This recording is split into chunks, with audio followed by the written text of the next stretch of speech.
الحمد لله رب العالمين والعاقبة للمتقين ولا عدوان إلا على الظالمين وأشهد أن لا إله إلا الله وحده لا شريك له ولي الصالحين وأشهد أن محمدا عبده ورسوله وصفيه من خلقه وخليله سيد الأولين والآخرين اللهم صل عليه وعلى آله وصحبه ومن اتبعهم بإحسان إلى يوم الدين أما بعد أحبتي الكرام. On a commencé la semaine dernière une série de discours qui a pour objectif de présenter l'islam, de raffermir le cœur des musulmans et de montrer aux non-musulmans la beauté de l'islam. Pourquoi? Parce que comme vous le savez, nous vivons une période où on parle beaucoup d'islam. On parle énormément d'islam dans les infos, dans les journaux, dans les médias, dans les réseaux sociaux. Et combien malheureusement on entend des mensonges, des calomnies. Et donc, la meilleure des manières de répondre à toutes ces vagues qui déforment notre religion, c'est d'exposer cette magnifique religion et de montrer son contenu à ceux qui nous entourent. Et on a commencé la semaine dernière par parler de l'islam et son rapport avec les animaux. C'était le premier discours. Et aujourd'hui, avec l'aide d'Allah, on va voir comment l'islam nous demande de nous comporter envers les humains. Et aujourd'hui, je vais me concentrer sur 3 catégories de personnes. Les personnes âgées, les enfants et les femmes. Puis, dans les prochains discours, Inch'Allah, on traitera de l'islam et son rapport avec les non-musulmans, l'islam et le voisinage et énormément de sujets qui sont très importants. Mes chers frères, mes chères sœurs, l'islam accorde énormément d'importance au bon comportement et au respect. L'islam nous impose de respecter les personnes âgées. Selon Jabir ibn Abdillah, ce compagnon qu'Allah l'agrée, il rapporte que le messager de Dieu, paix sur lui, a dit: celui qui n'est pas clément avec les autres, Dieu ne l'est pas avec lui.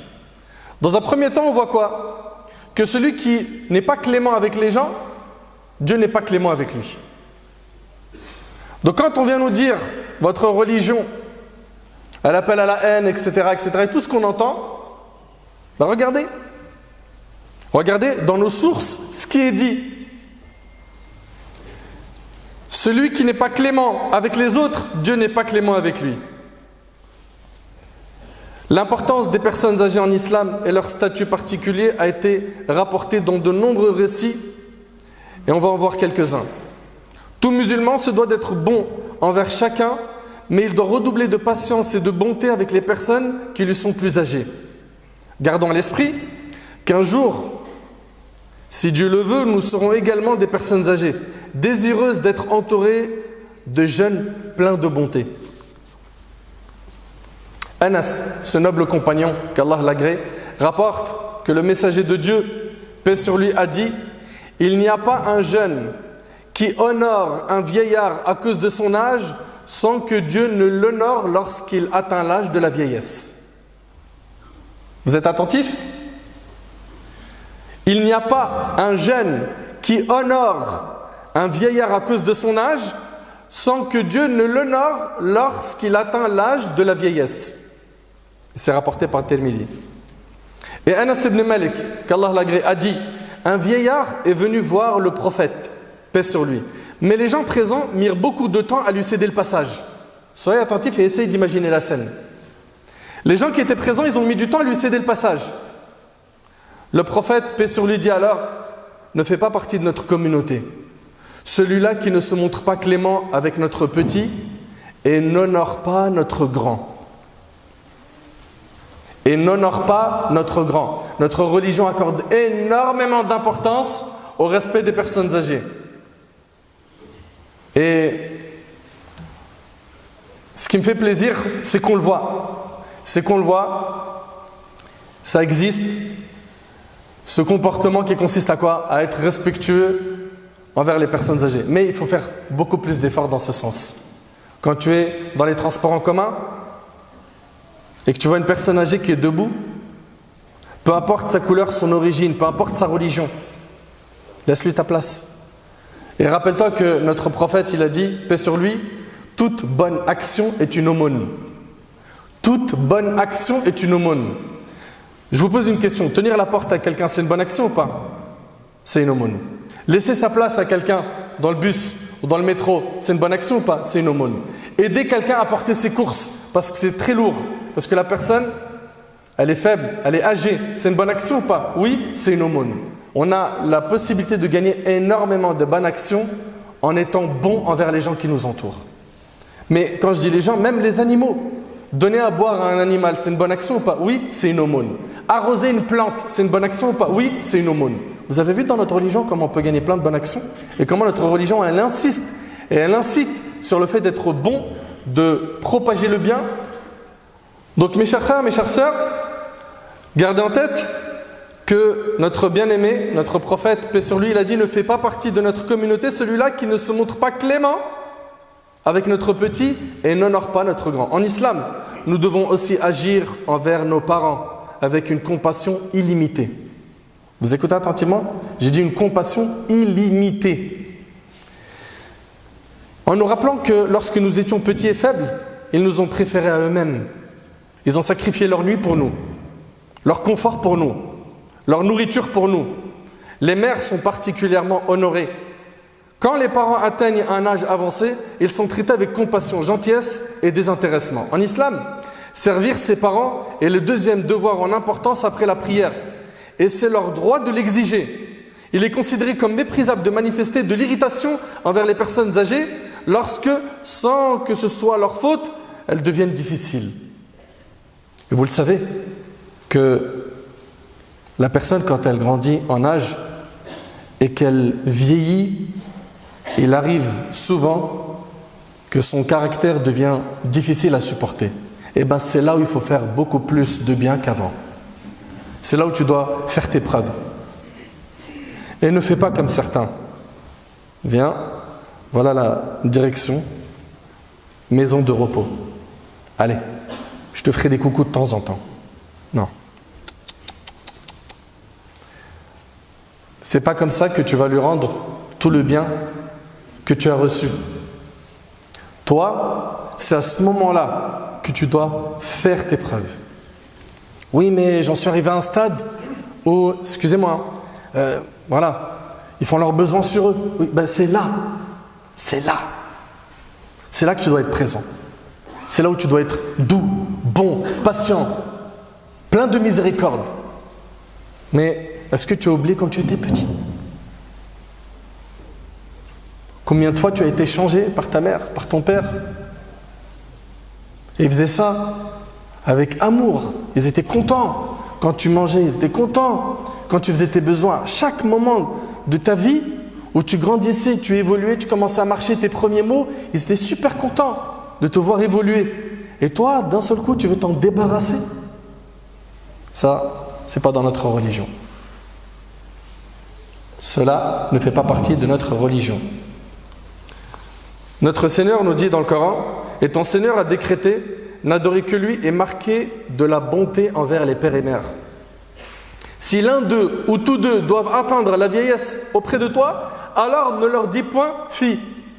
Ça veut dire quoi? Ça veut dire que ton père ou ta mère ou les deux ont atteint la vieillesse, ne leur dis pas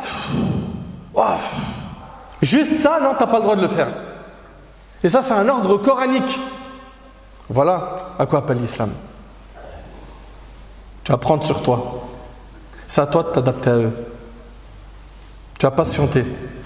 Si tu vois quelque chose qui te déplaît, c'est dans le dialogue doux et pas dans le bras de fer. Et ne les brusque pas, nous dit notre Seigneur, mais adresse-leur des paroles respectueuses et par miséricorde abaisse pour eux l'aile de l'humilité. Sois humble envers eux. Et dis, ô mon Seigneur, fais-leur à tous deux miséricorde, puisqu'ils m'ont élevé lorsque j'étais tout petit. Le respect dû à la personne âgée consiste à l'écouter attentivement. Vous écoutez?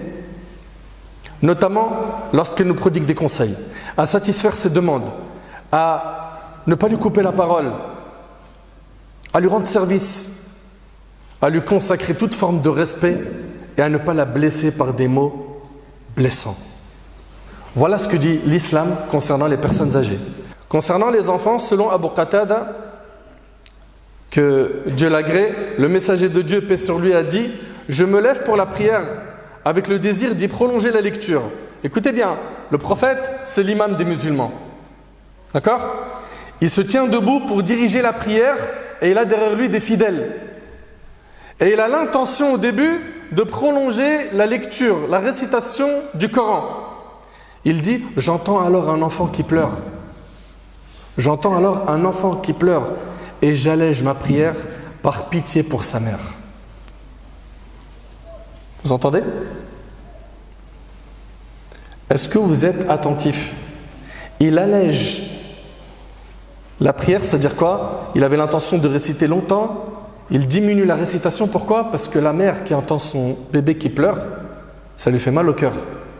Donc il se hâte de finir la prière pour que sa maman ne souffre pas des pleurs du bébé. Abu Huraira, qu'Allah l'agrée, a dit, le prophète, paix sur lui, embrassa une fois son petit-fils, Al-Hassan ibn Ali. Il a embrassé son petit-fils. Qui? Notre prophète, Mohammed, paix sur lui. Al-Aqra ibn Habis lui a dit, j'ai 10 enfants et j'en ai jamais embrassé aucun. Il lui a dit, j'ai 10 enfants, j'en ai jamais embrassé un parmi eux. Le messager de Dieu, paix sur lui a dit, celui qui n'est pas miséricordieux ne reçoit lui-même aucune miséricorde.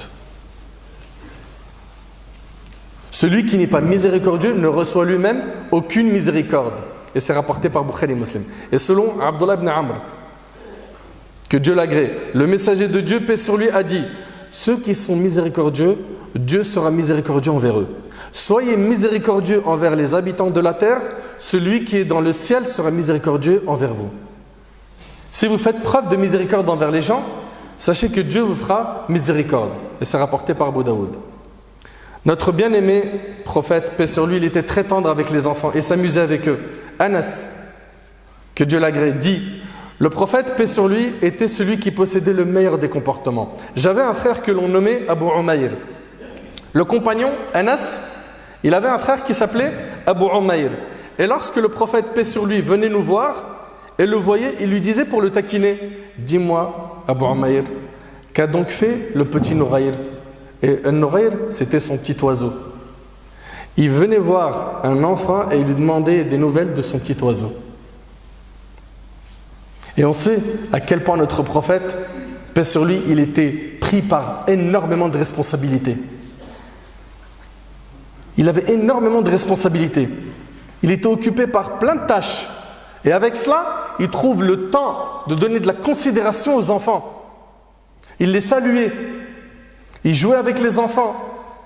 Il avait de la miséricorde. Une fille est venue lui tenir la main et elle l'a pris et elle est partie avec lui. Il l'a suivi sans lui demander tu m'emmènes où. Il n'a pas dit attends, moi je suis le prophète, j'ai pas le temps. D'abord dis-moi tu vas où petite fillette. Il l'a suivi. Quelle modestie, quelle humilité, quel excellent comportement. Abu Huraira, que Dieu l'agrée, raconte, j'ai vu de mes yeux et entendu de mes oreilles le messager de Dieu, paix sur lui, prendre la main de Al-Hassan, que Dieu l'agrée, ou Al-Hussein, que Dieu l'agrée, et je crois qu'il s'agissait plutôt d'Al-Hussein. Il lui mit les pieds sur les siens et commença à le hisser sur ses jambes et ses cuisses en disant monte, monte mes petits yeux. Regardez l'amour qu'il a pour son petit-fils. Monte mes petits yeux. Ça c'est le prophète de l'islam. En s'exécutant, Al-Hassan ouvrit la bouche, alors le prophète, paix sur lui, l'embrassa puis dit Seigneur, je l'aime, alors aime-le. Et aime celui qui l'aime. Et c'est rapporté par Al-Bukhari et d'autres. Vous avez vu notre prophète, comment il se comportait avec les enfants? L'islam est une religion qui respecte la femme. La femme est considérée dans notre religion comme la moitié de la société et c'est elle qui met au monde l'autre moitié. La femme est importante dans notre religion. À un point où notre prophète, il était dans un jour très important et il est en train de faire un discours devant plus de 100 000 compagnons. Et il est en train de donner ses dernières recommandations. Et parmi ces recommandations, il a dit « Craignez Dieu envers les femmes ». Craignez Dieu envers les femmes. Avant de mourir, c'était aussi sa recommandation « Soyez bons envers les femmes ». La femme avant l'islam, comme vous le savez, on ne la considérait pas. Et l'islam a élevé son rang. L'islam l'a honorée. L'islam lui a donné tous les droits qu'elle possède actuellement. On a une sourate qui porte le nom d'une femme. La sourate 19. Sourate Maryam, Marie, la mère de Jésus, Isa. On a une sourate qui s'appelle Sourate An-Nisa, la sourate les femmes, la sourate 4. L'islam a honoré la femme en tant que mère. Selon Abu Huraira, ce compagnon, que Dieu l'agrée, il rapporte, un homme vint chez le messager de Dieu, paix sur lui, et lui a dit, ô messager de Dieu, quel est celui qui mérite le plus que je lui tienne compagnie? Qui est la personne qui mérite le plus que je lui tienne compagnie? Il a dit, ta mère. Il dit, qui encore?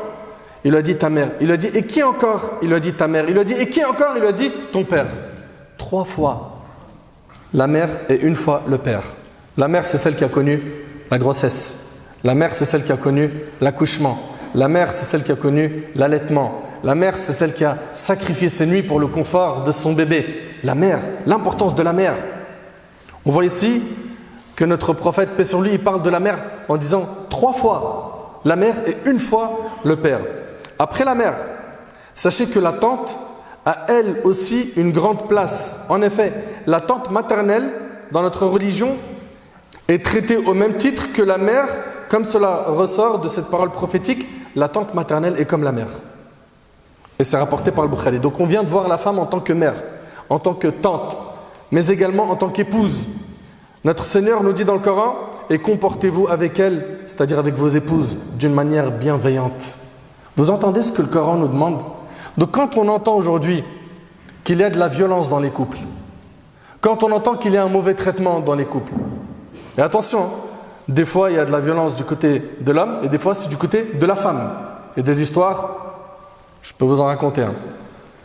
Eh bien, qu'est-ce qu'il nous demande notre Seigneur? C'est de nous comporter avec bienveillance. Notre prophète, paix sur lui, il dit, le croyant qui a le meilleur caractère et qui est le plus doux envers son épouse compte parmi ceux dont la foi est la plus complète. Pour ce qui est de la femme en tant que fille, à l'époque, je vous ai dit, les Arabes, ils étaient mauvais envers les filles. Dès que quelqu'un avait une fille, c'était une honte. Ils ne voulaient avoir que des hommes, des garçons. À l'époque, ils ne voulaient que des garçons. Notre Seigneur, dans le Coran, il nous mentionne le fait d'avoir un enfant, une fille ou un garçon, en nous disant que c'est un don. Avoir une fille, c'est un don, c'est un cadeau. Et ça, c'est mentionné dans le Coran. Notre Seigneur nous dit, à Dieu appartient la royauté des cieux et de la terre, il crée ce qu'il veut, il fait don de filles. Don, c'est un don d'avoir une fille. Il fait don de filles à qui il veut et don de garçons à qui il veut. Ou bien il donne à la fois garçon et fille et il rend stérile qui il veut. Il est certes omniscient et omnipotent. Notre bien-aimé prophète, paix sur lui, il a dit, celui qui a entretenu 2 filles jusqu'à leur puberté, nous sommes, moi et lui, quand il viendra au jour de la résurrection, comme ses 2 doigts, l'index et le majeur. Celui qui s'occupe bien de ses filles. Et selon Aïcha, que Dieu l'agrée, l'épouse du prophète, paix sur lui, elle rapporte, le prophète Mohammed dit, paix sur lui, celui qui fut éprouvé par quelque chose concernant ses filles, et qui ensuite est bienfaisant envers elles. Celles-ci, ses filles, seront un voile pour lui, le protégeant du feu de l'enfer. C'est-à-dire, il a des filles, il s'en occupe bien, il les entretient, il les éduque, il s'en occupe bien, elles seront pour lui un voile contre l'enfer. Pour ce qui est de la sœur, la femme en tant que sœur, selon Abu Saïd al-Khudri, que Dieu l'agrée, le prophète, paix sur lui, a dit, celui qui détiendra sous sa responsabilité 3 filles ou 3 sœurs, ou bien 2 filles ou 2 sœurs, puis se comportera bien avec elles en craignant Dieu, rentrera au paradis. L'islam a donc honoré la femme, contrairement à certains qui de nos jours l'humilient, qui de nos jours la rabaissent. Notre religion a honoré la personne âgée, a honoré les enfants, a honoré les femmes. Et concernant les non-musulmans, qu'a dit notre religion sur les non-musulmans? Ça, c'est ce qu'on verra lors de notre prochain discours. si nous sommes toujours en vie. J'implore Allah qu'il nous accorde une bonne compréhension de notre religion. J'implore Allah de nous pardonner nos manquements.